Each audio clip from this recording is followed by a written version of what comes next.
الحمدللہ رب العالمین والصلاة والسلام علی سید الانبیاء والمرسلین اما بعد فاعوذ باللہ من الشیطان الرجیم بسم اللہ الرحمن الرحیم۔ تو میں نے آپ کو کہا تھا کہ حزب البحر شریف میں صبح آپ کو کرواؤں گا، تو حزب البحر شریف کی برکتیں بہت ہیں، یہ آپ کو مل بھی جائے گا، مجھے بتا دینا، میں آپ کو دے دوں گا، یا آپ کو نیٹ سے گوگل سے آپ ڈاؤن لوڈ بھی کر سکتی ہو اس کو۔ حزب البحر آپ لکھیں تو آ جائے گا، آگے پھر آپ ڈاؤن لوڈ کر لینا،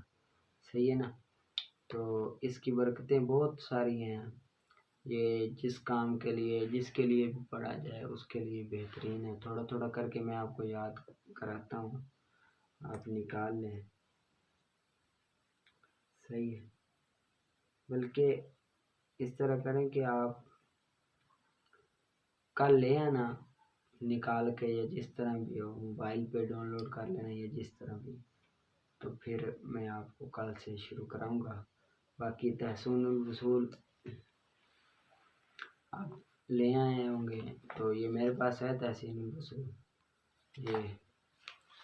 یہ جو تحسین الوصول ہے نا، یہ اصول حدیث میں ہے۔ تو اصول حدیث کے بارے میں، یعنی کہ کون سی حدیث کا کیا مرتبہ ہے، کون سی حدیث کس طرح ہوتی ہے، تو آپ نے تعریفیں صرف یاد کرنی ہے، باقی مثال اور وضاحت دی ہوگی وہ میں آپ کو بتاتا بھی جاؤں گا، وہ آپ نے یاد نہیں کرنی ہوگی، باقی سمجھنا ضرور ہوگا، صحیح ہے۔ پڑھیے الصلاۃ والسلام علیک یا رسول اللہ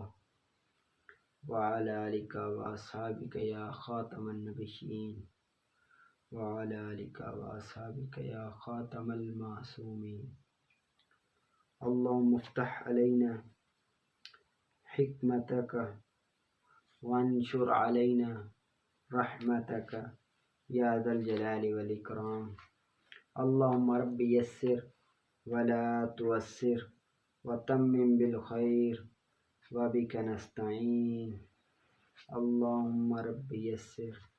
ولا تعسر وتمم بالخیر وبک نستعین۔ اللہم رب یسر ولا تعسر وتمم بالخیر وبک نستعین۔ الصلاۃ والسلام علیک یا رسول اللہ وعلی آلک واصحابک یا حبیب اللہ۔ نکال لیں یہ پہلے تعریف علم اصول حدیث کی، یہ اصول حدیث ہے، تو اس کی تعریف ہوا علم یعرف به احوال السند والمتن من حیث القبول والرد وآداب وروایت وکیفیت الفهم۔ یعنی یہ وہ علم ہے جس میں روایت، سند یعنی کہ، اور مروی یعنی متن کے احوال مقبول و مسترد ہونے کے اعتبار سے معلوم کیے جاتے ہوں۔ یعنی کہ اصول حدیث اس کو کہتے ہیں جس علم میں روایت، مروی کس اعتبار سے ہوئی، اس حدیث کا مرتبہ، احوال، یہ مقبول ہے، مسترد ہے، کس طرح ہے، اس چیزوں کو معلوم کر لینے کا نام علم اصول حدیث ہے، ٹھیک ہے۔ آگے فائدہ، ان اصول حدیث کو علم مصطلح الاثر اور مصطلح الحدیث بھی کہتے ہیں، صحیح۔ آگے موضوع، اس علم کا موضوع سند اور متن ہے، اس اعتبار سے کہ کون سا متن یا سند قابل قبول ہے اور کون سا غیر مقبول ہے، صحیح ہے۔ آگے غرض و غایت، اس فن کی غرض یہ ہے کہ مقبول اور غیر مقبول حدیثوں کے درمیان امتیاز کیا جائے تاکہ مقبول پر عمل اور غیر مقبول سے اجتناب کیا جائے، صحیح ہے۔ آگے سند کہتے ہیں راویوں کا وہ سلسلہ جس کے ذریعے متن حدیث ہم تک پہنچا، یعنی کہتے نہیں ہم ان عبداللہ بن عباس ان عبداللہ بن عباس ان عبداللہ، یہ جو کرتے ہیں نا، یہ اس کو سند کہتے ہیں، صحیح۔ آگے متن، سند کے علاوہ حدیث کے وہ الفاظ جس کے معنی مقصود ہوتے ہیں، خواہ وہ الفاظ رسول اللہ صلی اللہ علیہ وسلم کے ہوں یا صحابی یا کسی تابعی کے ہوں۔ یعنی کہ سند تو اس کو کہتے ہیں وہ جو نام ہوتے ہیں ان کو، اور حدیث وہ متن کو کہتے ہیں، متن وہ حدیث کو کہتے ہیں، جس طرح انما الاعمال بالنیات، یعنی کہ جو مفہوم ہوتا ہے اس کو۔ آگے اسناد حدیث، کسی قول کو اس کے قائل کی طرف منسوب کرنا اسناد کہلاتا ہے، اور کبھی سند کو بھی اسناد کہتے ہیں۔ یعنی کہ کسی قول کو کسی کے قائل کی طرف، یعنی کہتے ہیں نا کہ یہ قول فلاں نے کیا، یہ قول فلاں نے کیا، تو اس کو اسناد حدیث کہتے ہیں۔ آگے حدیث کی تعریف، حدیث کی تعریف ہوا ما اضیف الی رسول اللہ صلی اللہ علیہ وسلم من قول او فعل او تقریر او صفت خلقیت و خلقیت۔ صحیح ہے، یعنی حدیث اس قول و فعل، تقریر یا صفت خلقی یا خلقی کا نام ہے جو رسول اللہ کی طرف منسوب ہو، یعنی کہ جو رسول اللہ نے کام کیا ہو، جو بات کی ہو، جو کام کسی اور نے کیا اور رسول اللہ خاموش رہے ہو، تو اس کا نام حدیث ہے۔ ٹھیک ہے، بعض محدثین کے نزدیک صحابی اور تابعی کی طرف منسوب قول، فعل اور تقریر کو بھی حدیث کہا جاتا ہے۔ نیز محدثین کی اصطلاحات میں حدیث اور خبر کے ایک ہی معنی ہیں، حدیث اور خبر کے ایک ہی معنی ہے کہ وہ قول و فعل اور تقریر یا صفت خلقی خلقی رسول کی طرف ہو تو اس کو حدیث کہتے ہیں۔ صحیح ہے، ان کو اچھی طرح سے آپ نے یاد کر لینا۔ آگے نکلیں شرح قائد کا، وَتَجُوزُ الصَّلَاةُ خلف کل بر و فاجر، کہ نماز ہر نیک اور برے کے پیچھے جائز ہے، نیک ہو برا ہو اس کے پیچھے جائز ہے۔ رسول نے فرمایا کہ نیک اور برے کے پیچھے نماز جائز ہے۔ ہاں تب جائز نہیں ہے کہ وہ حد کفر، اگر کوئی فاسق ہے، بدعتی ہے، اگر وہ حد کفر کو نہ پہنچاؤ تو تب تک تو جائز ہے، اگر حد کفر کو پہنچ گیا تو پھر جائز نہیں ہے۔ اور نماز پڑھائے ہر نیک اور گناہ گار، نماز پڑھی جائے وَيُصَلَّى عَلَى كُلِّ بَرٍ وَفَاجِرٍ، کہ جب کوئی مسلمان مر جائے تو چاہے برا ہو نیک ہو اس پر کیا کی جائے، نماز پڑھی جائے۔ ٹھیک ہے، وَنَكُفُّ عَنْ ذِكْرِ الصَّحَابَةِ إِلَّا بِخَيْرٍ، یہاں سے نا جو پیچھے گزرا وَتَجُوزُ الصَّلَاةُ خَلْفَ كُلِّ بَرٍ، یہاں سے نا متفرق عقائد بیان کر رہے ہیں، یعنی کہ پیچھے عقائد گزر گئے ہیں، متفرق عقائد بیان کر رہے ہیں جو بعد کے دور میں ہیں، باتیں پھیلی لوگوں نے بنائی، وہ عقائد بیان کر رہے ہیں۔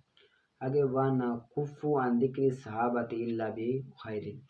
کہ اپنے آپ کو روک کے رکھو صحابہ کے ذکر سے مگر خیر، یعنی کہ صحابہ کا ذکر جب بھی کرو تو خیر سے کرو، اس کے علاوہ کوئی اور ذکر نہ کرو، بری بات نہ کرو، اس لیے کہ صحابہ کے مناقب احادیث میں بیان ہوئے ہیں کہ صحابہ سے طعن کرنے کے بارے میں روکا گیا ہے، اپنی زبان کو روک کے رکھو۔ رسول نے فرمایا لا تسبوا اصحابی، کہ میرے اصحاب کو برا بھلا نہ کہو، گالی نہ دو،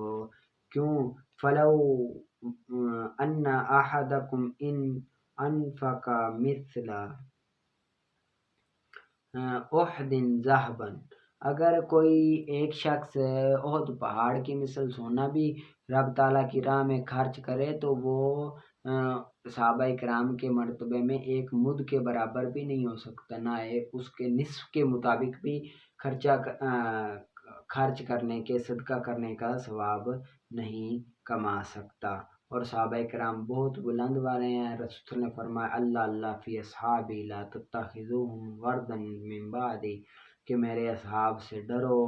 اور فمن احبہم فبحبی احبہم ومن ابغضہم فببغضی ابغضہم ومن آذاہم فقد آذانی ومن آذانی فقد آذى اللہ ومن آذى اللہ فیوشک یاخذا کہ جس نے ان سے محبت کی، ان نے مجھ سے محبت کی، جنہوں نے ان سے بغض رکھا انہوں نے مجھ سے بغض رکھا، جن نے ان کو اذیت دی ان نے مجھے اذیت دی، اور جن نے مجھے اذیت دی انہوں نے رب تعالیٰ کو اذیت دی، اور جنہوں نے رب تعالیٰ کو اذیت دی وہ تیار ہو جائے کہ رب تعالیٰ انہیں عذاب دینے والا ہے۔ تو اس بارے میں صحابہ کرام کے مناقب ہیں، صحابہ کرام کا بڑا مرتبہ ہے، صحابہ کرام کو طعن نہیں کرنی چاہیے۔ اور جو صحابہ کرام میں تمام صحابہ کرام شامل ہیں، اگر صحابہ کرام کے بارے میں قطعیات کے مقابلے میں، قطعیات کے اکابر صحابہ کرام یا قطعیات میں اگر اختلاف کرے گئے تو وہ کافر ہو جائیں گے معاذ اللہ، جس طرح شیعہ حضرت عائشہ صدیقہ رضی اللہ تعالیٰ عنہ پر جھوٹ بولتے ہیں تو وہ بدعتی ہیں، فاسق ہیں اور کفر تک پہنچے ہوئے ہیں۔ اور سلف اور تمام لوگوں کا اس بات پہ اجماع ہے کہ تمام صحابہ کرام پر طعن کرنا جائز نہیں ہے۔ حضرت امیر معاویہ ہو گئے اور جتنے بھی صحابہ کرام ہیں ان پر طعن کرنا جائز نہیں ہے۔ حضرت امیر معاویہ رضی اللہ تعالیٰ عنہ جو ان کا صحابہ کرام کا آپس میں جھگڑا ہوا تھا، ان اختلاف میں ہمیں نہیں پڑنا چاہیے، وہ ان کا اپنا اختلاف تھا، ان کا اپنا تھا، ہمیں ان معاملے میں نہیں پڑنا چاہیے۔ ہاں یہ معاملہ صحیح ہے کہ حضرت امیر معاویہ رضی اللہ تعالیٰ نے خلیفہ برحق کے خلاف بغاوت کی، لیکن وہ غلطی پر تھے، اجتہادی غلطی پر تھے، انہوں نے بعد میں تسلیم بھی کیا، لیکن ہمیں کوئی اختیار نہیں ان کے بارے میں اس طرح کی باتیں کرنے کی۔ باقی رہی بات یزید کے بارے میں، تو یزید کے بارے میں طعن کرنا مناسب نہیں ہے، نہ ہی حجاج بن یوسف کے بارے میں طعن کرنا، کیونکہ رسول نے منع فرمایا ہے کہ اہل قبلہ کے بارے میں طعن کرنے سے۔ اور باقی رہی بات جو علماء کرام ہیں انہوں نے مطلقاً طعن کی ہے، اس لیے کہ وہ کافر ہو گیا تھا اس وقت جس وقت اس نے حضرت امام حسین رضی اللہ تعالیٰ عنہ کو قتل کرنے کا حکم دیا، یا جنہوں نے جواز کیا چیز تو اس کے قتل کو جائز قرار دیا یا قتل کرنے کا حکم دیا یا خوش ہوئے راضی ہوئے، ان تمام پر کیا چیز تو ان تمام پر لعن ہم ان کے فعل کی وجہ سے کر سکتے ہیں، ان کے مومن ہونے کی وجہ سے نہیں کر سکتے، ان کی فعل کی وجہ سے ہم ان کو لعن کریں گے۔ وَنَشْهَدُ بِالْجَنَّةِ الْعَشْرَةِ الَّذِينَ بَشَّرَهُمُ النَّبِيُّ کہ ہم گواہی دیتے ہیں جنت کی 10 کے بارے میں، وہ جن کو نبی کریم صلی اللہ علیہ وسلم نے بشارت دی، وہ 10 عشرہ مبشرہ صحابہ کرام اور حضرت فاطمہ الزہرا، حضرت حسن حسین، وہ اس لیے کہ حضرت فاطمہ الزہرا رضی اللہ تعالیٰ عنہ وسیدۃ نساء اہل الجنہ کہ جنتی عورتوں کی سردار ہے، اور رسول نے فرمایا لہذا ان کی بھی، اور حضرت امام حسن و حسین ان کی بھی، کیونکہ وہ سیدہ شباب اہل الجنہ کہ وہ جنت کے نوجوانوں کے سردار ہیں، تو لہذا وہ بھی جنتی ہیں، اس لیے ہم ان کی بھی بشارت دیتے ہیں۔ اور باقی تمام صحابہ کرام کا ہم ذکر نہیں کرتے، بلکہ خیر کے ساتھ ہم ذکر کرتے ہیں جب بھی کرتے ہیں، اور ہم کسی کی گواہی نہیں دیتے جنت کی اور نہ ہی جہنم کی کسی ایک کے لیے کہ بلکہ ہم گواہی پیش کرتے ہیں کہ مومنین وہ اہل جنت میں سے ہیں اور کافر جو ہیں وہ اہل جہنم میں سے ہیں۔ اور ہم اعتقاد رکھتے ہیں ونر مسح کرنا موضوع پر سفر و حضر میں ہم اس چیز کا اعتقاد رکھتے ہیں کہ مسح پر مزہ کرنا جائز ہے۔ یہ شیعہ جو ہے نا وہ کہتے ہیں کہ موضوع پر مسح کرنا جائز نہیں ہے، تو ان کے بارے میں یہ کافی ساری حدیثیں پیش کی۔ آگے حضرت انس بن مالک رضی اللہ عنہ سے پوچھا گیا کہ اہل سنت والجماعت کون ہیں، تو آپ نے فرمایا ان تحب الشیخین ولا تطعنوا فی الختنتین وتمسحوا علی الخفین، کہ جو محبت کرے شیخین سے اور طعن نہ کرے ختنین کے بارے میں اور مسح کرے موضوع پر، یعنی کہ شیخین حضرت ابوبکر و عمر رضی اللہ تعالیٰ عنہ، ختنین حضرت عثمان و علی رضی اللہ تعالیٰ عنہ ختنین ہے۔ ان کو ختنین اس لیے کہتے ہیں کہ وہ رسول صلی اللہ علیہ وسلم کی بیٹیوں کے زوج ہیں، ٹھیک ہے۔ ولا نحرم نبیذ التمر، نبیذ چرتے، کہ نبیذ تمر ہمارے نزدیک حرام نہیں ہے۔ رواسب اور وہ کہتے ہیں ان کے نزدیک نبیذ تمر کیا ہے، حرام ہے۔ نبیذ تمر وہ اس چیز کو کہتے ہیں کہ پانی میں نا کھجور ڈال دی جائے یا پھر انگور ڈال دیے جائے، کشمش ڈال دی جائے، تو اس کو کافی دیر پڑا رہنے دیا جائے کہ پانی میں اس چیز کا ذائقہ آ جائے اور تھوڑا تھوڑا گاڑھا ہو جائے، اس میں نشہ نہ آئے، اس سے پہلے وہ نبیذ اس شیرے کو کہتے ہیں، تو وہ پاک ہے، ہم اسی چیز کے قائل ہیں۔ ولا یبلغ ولی درجۃ الانبیاء، اور ولی انبیاء کے درجے کو کبھی نہیں پہنچ سکتا، ولی انبیاء کے درجے کو کبھی نہیں پہنچ سکتا۔ ولی افضل ہوتا ہے، نبی افضل ہوتا ہے ولی سے، کیونکہ انبیاء اکرام علیہ الصلوۃ والسلام وہ معصوم ہوتے ہیں اور انہیں خاتمے کے برے ہونے کا خوف نہیں ہوتا، اور وہ اللہ تعالیٰ کا اور وحی کا مشاہدہ کرتے ہیں اور احکام کی تبلیغ دیتے ہیں، اسی وجہ سے وہ انبیاء اکرام علیہ الصلوۃ والسلام ولیوں سے افضل ہوتے ہیں۔ صحیح ہے، اس کو آپ نے اچھی انداز میں اچھی طرح سے یاد کر لینا۔ آگے آپ نکالیں اصول الشاشی کا۔ اصول الشاشی کا ہے ثم اذا تعارضت دلیلین عند المجتہد فإن كان التعارض بين الآیتین یمیل إلى السنة وإن قال بين السنتين یمیل إلى آثار الصحابہ رضی اللہ تعالیٰ عنہ والقیاس صحیح۔ ثم اذا تعارض القیاسان عند المجتہد يتحرى ويعمل بأحدهما لأنه ليس دون القياس دليل شرعي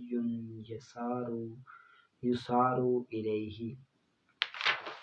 ٹھیک ہے۔ یہاں سے اس بات کو بیان کر رہے ہیں کہ جب دو دلیلوں کے درمیان تعارض آ جائے، یعنی کہ ایک دلیل یہ کہے کہ یہ چیز حلال ہے اور دوسری دلیل یہ کہے کہ یہ چیز حرام ہے، اور ہمیں حکم معلوم نہ ہو اس کے حلال اور حرام ہونے کا، تو ہم کیا کریں؟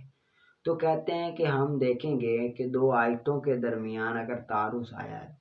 تو اگر قرآن پاک کی آیتوں میں تعارض آیا تو ہم سنت رسول صلی اللہ علیہ وسلم کی طرف جائیں گے کہ آیا کہ سنت رسول صلی اللہ علیہ وسلم کیا کہتی ہے، حدیث پاک کیا کہتی ہے۔ اور اگر دو حدیثوں میں تعارض آ جائے تو پھر ہم صحابہ اکرام رضی اللہ تعالیٰ عنہ کے آثار کی طرف جائیں گے، صحابہ اکرام کی طرف جائیں گے کہ آیا کہ صحابہ اکرام رضی اللہ تعالیٰ عنہ کا کیا موقف ہے اس بارے میں، وہ کیا کہتے ہیں۔ اگر صحابہ اکرام میں بھی اختلاف آ جائے، صحابہ اکرام میں بھی آ جائے، تو ہم دیکھیں گے اس چیز کا کوئی بدل ہے کہ نہیں ہے،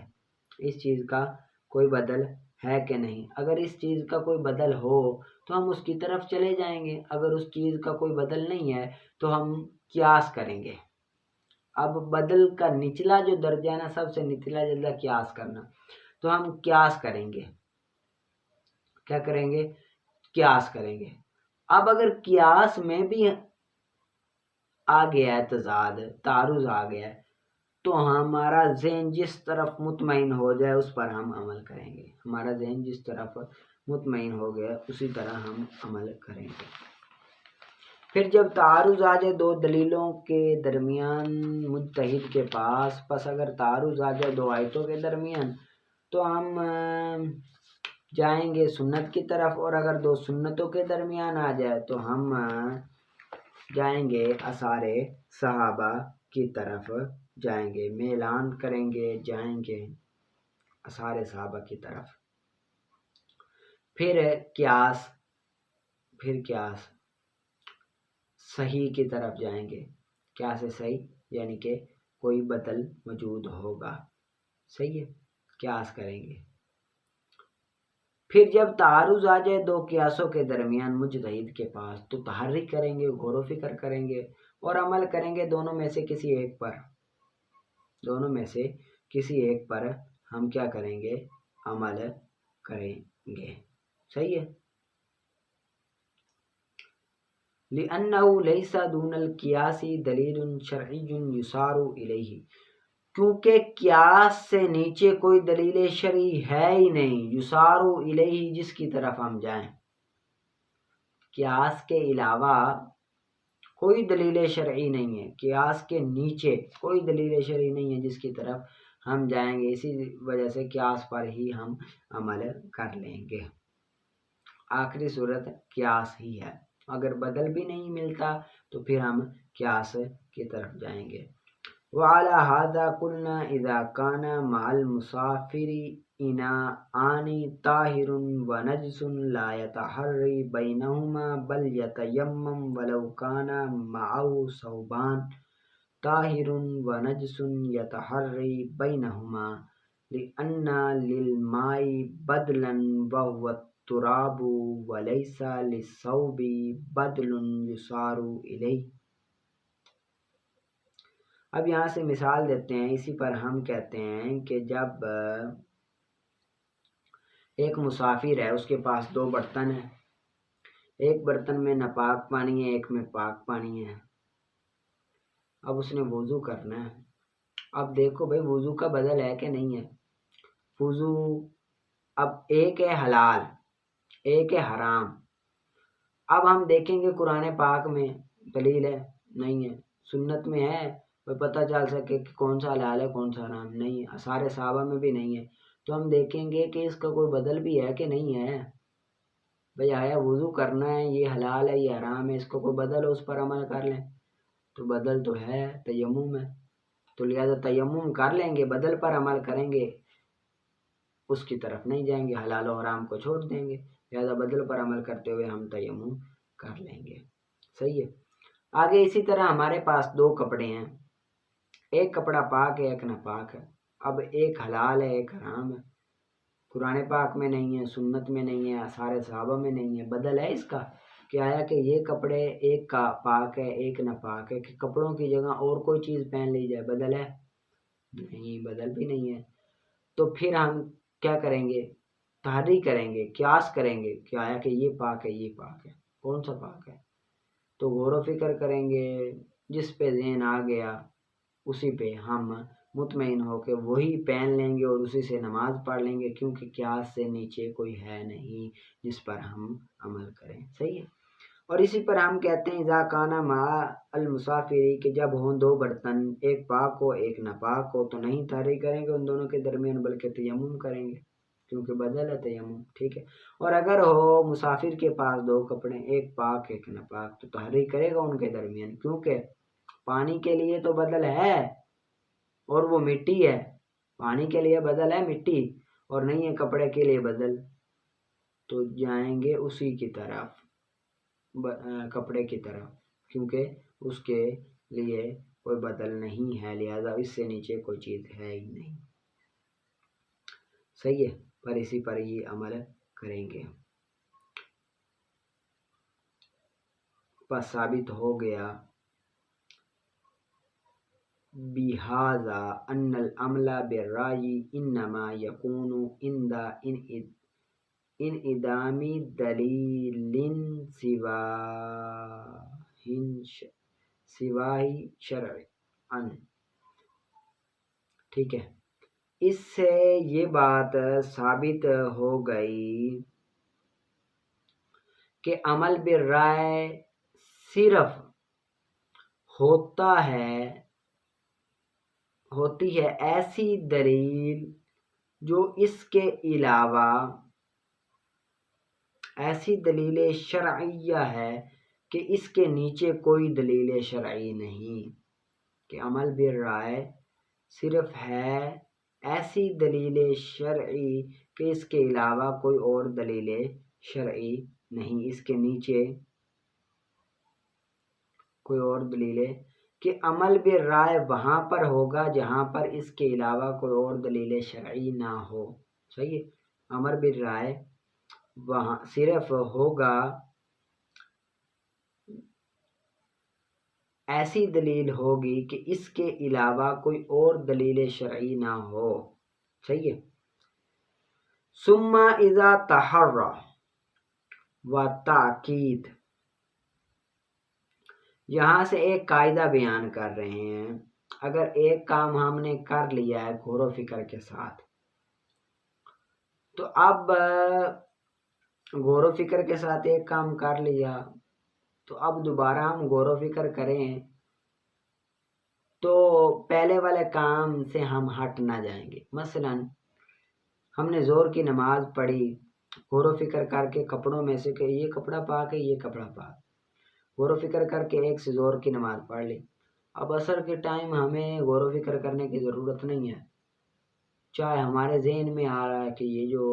میں نے کپڑا پہنا ہوا ہے نا یہ مجھے ناپاک لگ رہا ہے، یہ جو پڑا ہے نا یہی پاک ہے، لہٰذا وہ پہن لو اس کو، تو اب یہ جو دوبارہ غور و فکر کرنے کی ضرورت پڑ رہی ہے، دوبارہ چاہے ذہن مطمئن ہو رہا ہے وہ کپڑا وہ نہ پہنے بلکہ اسی کپڑے میں وہ نماز پڑھے۔ کیوں؟ کیونکہ اب پہلے جو اس نے نماز پڑھ لی، نماز پڑھنے کے بعد وہ اتنی دیر ٹھہر گیا کہ پاک ہی قرار دیا، اب اس کی تحری تاکید میں بدل گئی ہے، یعنی کہ تحری مؤکد ہو گئی ہے، تحری پکی ہو گئی ہے۔ اب بعد میں عصر کا ٹائم آیا تو اس کے ذہن میں پھر غور و فکر کا چڑھ گیا نشہ، پھر غور و فکر کا خواب آ گیا کہ اب یہ نہیں وہ مجھے پاک لگ رہا ہے، تو اب یہ تحری محض ہے۔ تو پہلے والی تحری تاکید تھی، یہ محض ہے، تو تحری محض تحری تاکید کو باطل نہیں کر سکتی، اسی وجہ سے اب وہ کپڑے جو پہنے تھے وہ تحری تاکید میں تھے، اس کو اتار کر دوسرے نہیں پہن سکتا۔ صحیح ہے، اب پھر جب تحری کرے دو کپڑوں کے درمیان اور تاکید ہو جائے، اس کی تحری میں عمل کے ساتھ تاکید ہو گئی تو نہیں ٹوٹے گی یہ تحری محض تحری کے ساتھ، یہ جو تاکید والی تحری ہے نا ابھی مجرد تحری محض تحری کے ساتھ نہیں ٹوٹے گی۔ وَبَيَانُهُ فِيمَا إِذَا تَحَرِّ بَيْنَ الثَّوْبَيْنِ وَصَلَّى الظُّهْرَ بِأَحَدِهِمَا ثُمَّ وَقَعَ التَّحَرِّ عِنْدَ الْعَصْرِ عَلَى الثَّوْبِ الْآخَرِ لا يجوز له أن يصلي العصر بالآخر لأن الأول تأكيد بالعمل فلا يبطل بمجرد التحري۔ اور اس کا بیان اس بارے میں کہ جب تحری کرے دو کپڑوں کے درمیان اور نماز پڑھ لے ظہر کی ان میں سے ایک کے ساتھ، پھر واقع ہو اس کی تحری عصر کے وقت دوسرے کپڑے پر، تو نہیں ہے جائز اس کے لیے یہ کہ نماز پڑھے عصر کی دوسرے کے ساتھ، کیونکہ پہلی تحری تاکید میں بدل گئی ہے عمل کے ساتھ، پس نہیں باطل ہوگی محض تحری کے ساتھ، محض تحری کے ساتھ باطل نہیں ہوگی۔ وہذا بخلاف، یہ عبارت سوال مقدر کا جواب ہے۔ سائل سوال کرتا ہے آپ نے کہا کہ تحری محض تحری تاکید کو باطل نہیں کرتی، ہم آپ کو مثال دکھاتے ہیں کہ تحری محض تحری تاکید کو باطل کر رہی ہے۔ جس طرح کہ ایک آدمی ہے، اس نے نماز پڑھی ظہر کی اس طرف منہ کر کے، اب عصر کا ٹائم ہوا، اس کا ذہن کہتا ہے کہ اس طرف نہیں اس طرف ہے، اس طرف ہے، تو آپ کہتے ہو کہ ٹھیک ہے اس طرف منہ کر کے نماز پڑھیں، کوئی بات نہیں۔ تو یہاں پر تو تحری تاکید میں بدل گئی تھی ادھر جو پڑھی عمل کے ساتھ، اب یہاں پر تحری محض آئی، تو تحری محض کے ذریعے تحری تاکید باطل کر رہے ہو آپ یہ پھر کہتے ہو کہ تحری محض تحری تاکید کو باطل نہیں کر سکتی، یہ تو کہنا غلط ہو گیا آپ کا۔ تو اس کا جواب دیتے ہیں ہماری ایک شرط ہے کہ وہ چیز جو فی نفس ہی انتقال کا احتمال نہ رکھے۔ تحری سے مراد ہماری یہ ہے کہ وہ چیز فی نفسی انتقال مطلب منتقل ہونے کا تقاضا احتمال نہ رکھتی ہو، کہ وہ چیز فی نفسی اپنی ذات میں انتقال کا احتمال نہ رکھے، وہ چیز فی نفسی انتقال کا احتمال نہ رکھے۔ اور یہاں پر جو کپڑا ہے وہ فی نفسی انتقال کا احتمال نہیں رکھتا، کہ اس کی ذات میں نہیں ہے کہ نجاست اب ختم ہو گئی یا ہو گئی، یہ تحری سے پتہ چلا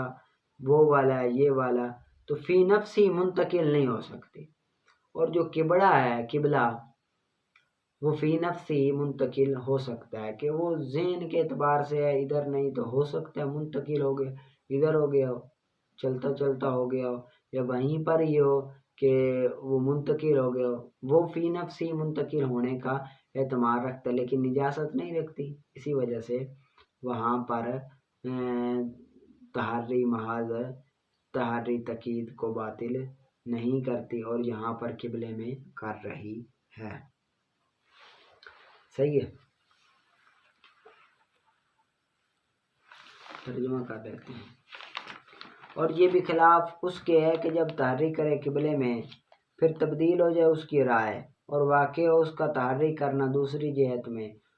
تو توجہ کرے اس کی طرف، چہرہ کرے اس کی طرف، کیونکہ قبلہ اس میں احتمال ہے انتقال کا، پس ممکن ہے حکم کا منتقل ہونا بمنزل نص کے منسوخ ہونے کے مقابلے میں بمنزل نص کے ہے۔ اور یہ مسئلہ جامع الکبیر عیدین کی تکبیرات میں ہے، اور یہ بدل ہے بندے کی رائے کا جس طرح کے اس نے پہچانا ہے، یہ بندے کی رائے میں ہے جس طرح کہ اس نے پہچانا، اور تبدیل ہوتا رہتا ہے۔ یعنی کہ مراد یہ ہے کہ قبلے کا منتقل ہونا نسخ کے مرتبے میں ہے، یعنی کہ نسخ جس طرح ایک چیز منسوخ ہو گئی اس کے مرتبے میں ہے، جس طرح ایک آیت کو دوسری آیت منسوخ کر دیتی، اسی طرح محض تحریم بھی موقت تحری کو باطل کر دیتی ہے۔ یعنی یہ مسائل جامع کے اندر ہیں، ادھر جو کپڑے والے مسائل ہیں ادھر یہ بات نہیں ہے۔ صحیح ہے، آگے نکالیں آپ یہ ہدایہ کا۔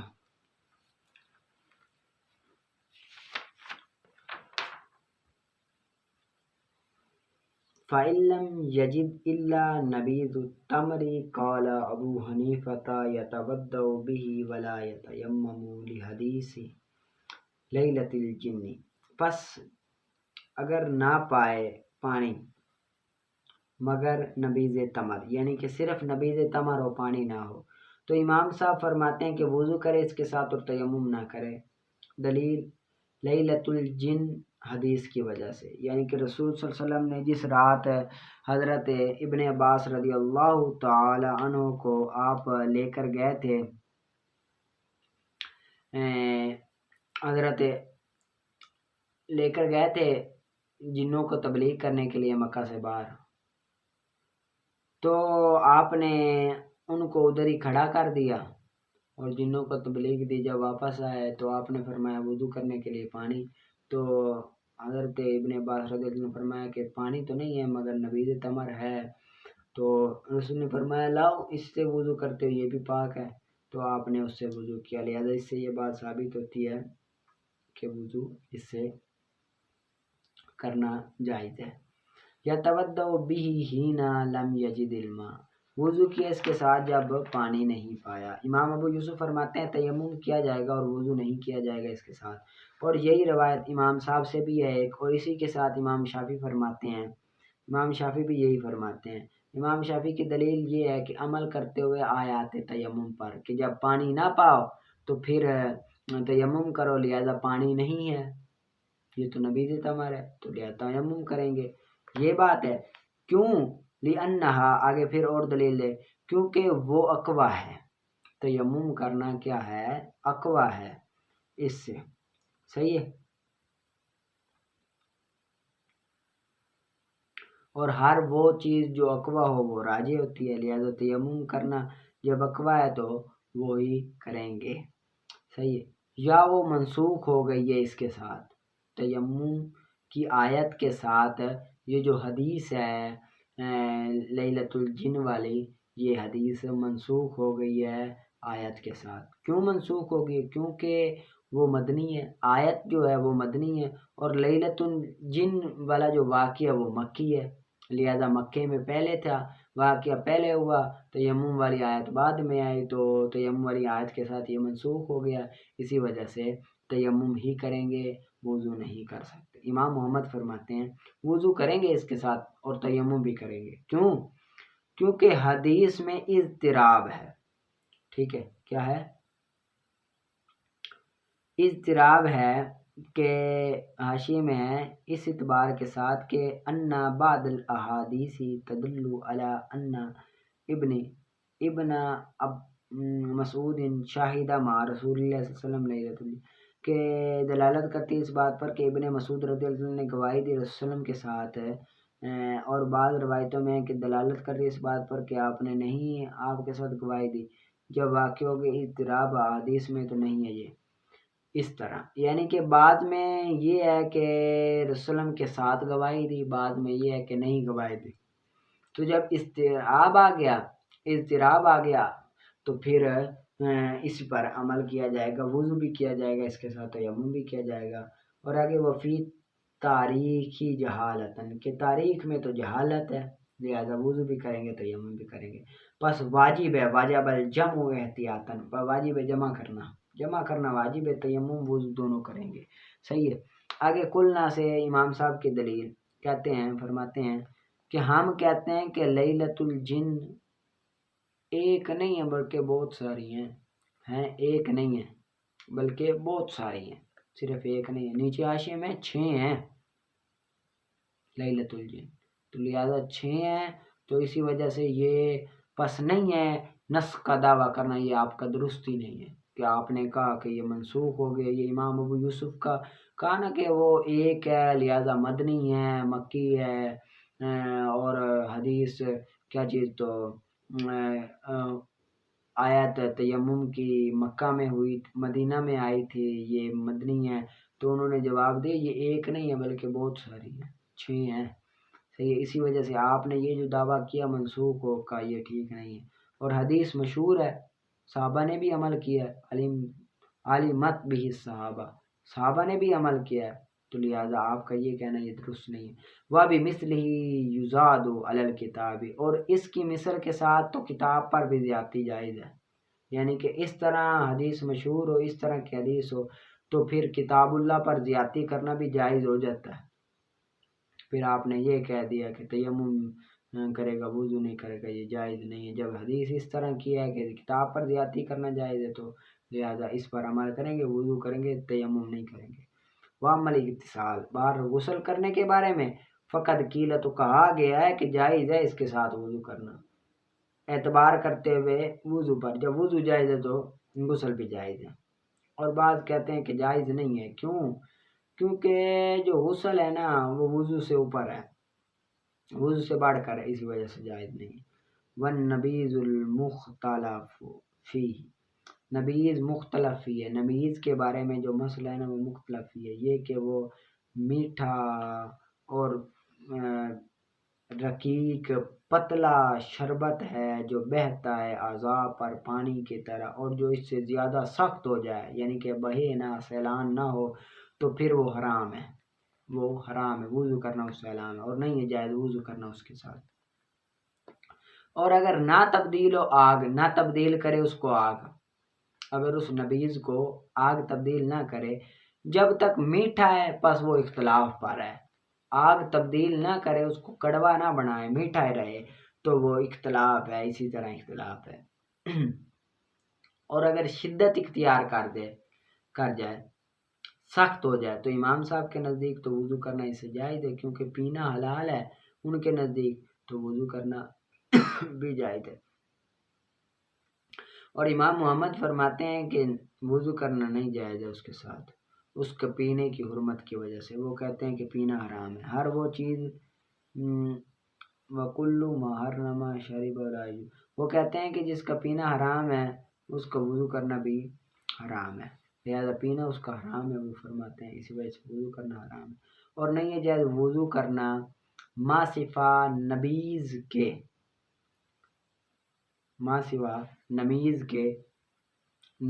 کے جرین علی قضیۃ القیاس، مقتضائے قیاس کے طریقے پر مجبوری کے طور پر نبیذ کے علاوہ کے ساتھ وضو کرنا جائز نہیں ہے، صحیح ہے۔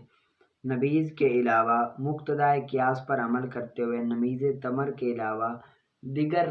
جو نبیذیں ہیں ان سے وضو کرنا جائز نہیں ہے، یعنی کہ قیاس کا تقاضا یہی ہے کہ نبیذ تمر کے علاوہ جو باقی جتنی نبیذیں ہیں شربت ہیں ان کے ساتھ وضو کرنا جائز نہیں ہے، اس طرح کے جو شربت ہیں، ٹھیک ہے، اس کو آپ نے اچھی طرح سے محنت کر کے یاد کر لینا ہے اچھے انداز سے، ٹھیک ہے، پڑھا سنا